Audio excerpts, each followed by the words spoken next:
Friends, welcome back to flavours of south India. ఈరోజు మనం ఆవకాయ పచ్చడి సింపుల్గా పక్కా కొలతలతో ఏ విధంగా ప్రిపేర్ చేయాలో చూడబోతున్నాం.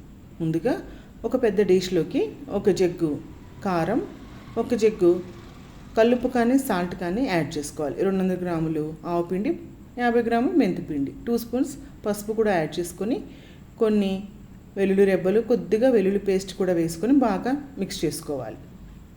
మామిడికాయ ముక్కలు ఏ జగ్గుతోటి అయితే కొలుస్తామో అదే జగ్గుతోటి ఆయిల్ కానీ కారం, ఉప్పు అన్నీ తీసుకోవాలి.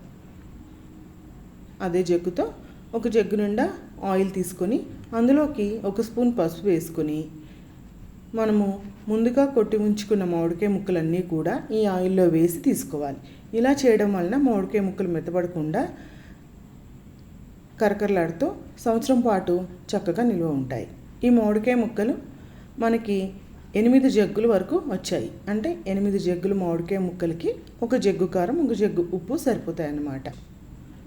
మనం ముందుగా కలిపి ఉంచుకున్న కారం మిశ్రమాన్ని ఇందులోకి వేసుకొని బాగా మిక్స్ చేసుకోవాలి. ఈ పచ్చళ్ళ గురించి 2 ముఖ్యమైన విషయాలు కూడా గమనించుకోవాలండి.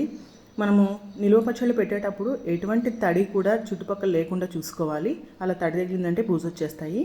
అందుకని ఎటువంటి తడి కూడా లేకుండా నీట్గా పెట్టుకోవాలి. ఇంకొక విషయం, ఉప్పు కారాలు కొంతమంది యూజ్ చేసే దాన్ని బట్టి ఉంటుందండి. కొంతమంది కారం కూడా తక్కువ ఉంటుంది. అందుకోసం 3వ రోజు కలుపుకున్న తర్వాత ఉప్పు కారాలు చూసుకొని కొద్దిగా యాడ్ చేసుకోవచ్చు. ఈ 2 కూడా గమనించుకుంటే సంవత్సరం పాటు పచ్చడి చక్కగా నిలువ ఉంటుందండి.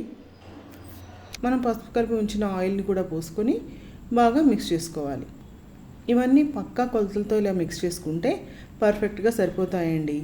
ఆయిల్ కూడా ఇప్పుడు కొద్దిగా తక్కువ అనిపిస్తుంది, కానీ పచ్చడి ఊరిన తర్వాత ఆయిల్ పైకి తేలుతుంది. 3 రోజుల తర్వాత ఒకసారి కలిపెట్టి 1 వీక్ తర్వాత మళ్ళీ కలిపెట్టి నిల్వ చేసుకున్నారంటే సంవత్సరం పాటు పచ్చడి చెక్కు చెదరకుండా ఉంటుంది. మీరు కూడా తప్పకుండా ట్రై చేయండి. హెల్దీ ఫుడ్ని ఎంజాయ్ చేయండి. చూసారా, చాలా సింపుల్గా ఉంది కదండి process. Thank you for watching.